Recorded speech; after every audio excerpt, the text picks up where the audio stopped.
आपण हॅडचा वापर कसा करायचा हे पाहिलं. तसंच आज आपण हॅडचा वापर कुठे आणि कसा करायचा ते आज आपण बघणार आहोत. आता बघा हॅडचा वापर सर्व विषयांवर म्हणजे सर्व I, we, you, they, he, she, it यांच्या सोबत काय वापरता येतो? हॅड वापरता येतो. काय वापरता येतो? हॅड. आता बघा हॅड या शब्दात भूतकाळ दर्शवण्यासाठी होतो. हॅडचा उपयोग कशासाठी होतो? हॅड या शब्दावरून कसं कळतं आपल्याला की हे वाक्य भूतकाळातलं आहे? काय कळतं आपल्याला? वाक्य आय हॅड अ बायसिकल. आता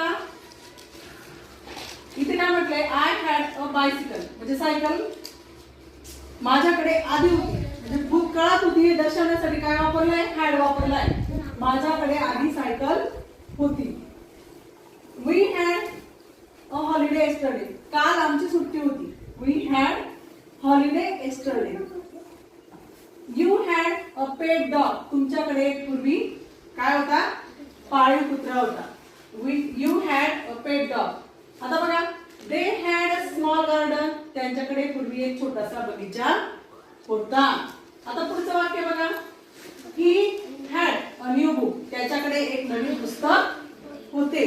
म्हणजे हॅडचा वापर या वाक्यावरून काय समजतं की हॅडचा वापर हा भूतकाळातल्या गोष्टी आपल्याकडे होत्या हे दाखवण्यासाठी होतो. समजलं? आता बघा इकडे मला पुढचे वाक्य बघा she had a pink dress. तिच्याकडे गुलाबी ड्रेस होता.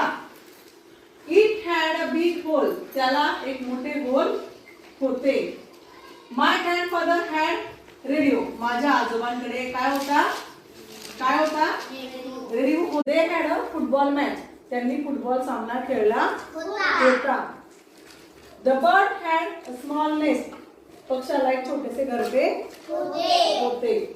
आता बघा अजून वाक्य the farmer had a big farm. शेतकऱ्याकडे मोठे शेत होते. We had a great time at the park. आम्ही उद्यानात खूप मज्जा केली होती. आता बघा ह्या ज्या गोष्टी आहेत आपल्याला कसं कळलं की या हॅड शब्दावरून कळलं की या सगळ्या गोष्टी सगळ्या भूतकाळातल्या आहेत. आताच्या आहेत का? नाही. आता बघा पुढे I had a new pencil yesterday. म्हणजे माझ्याकडे काल नवीन पेन्सिल होती. आता आहे का? नाही. She had a sweet voice. तिचा आवाज गोड होता.